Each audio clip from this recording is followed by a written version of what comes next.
So, are you ready for the future? Are you ready for AI?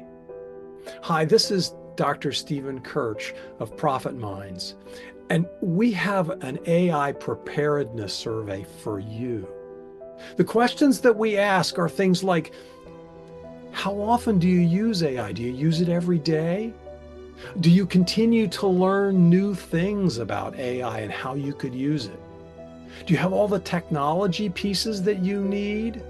Are you testing new tools and experimenting with different ways of using it?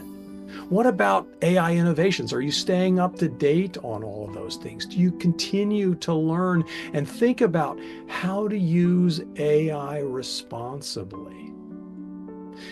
And are you transparent about where you use AI and how you use it? These are some things that you need to think about as your personal use of AI expands over time. Again, remember, the things that you can do today on AI, they're as bad as they're ever going to be. It's only going to get better. You want to talk about it? I'd love to have a chat. The information is below. Thanks, and have a grateful day.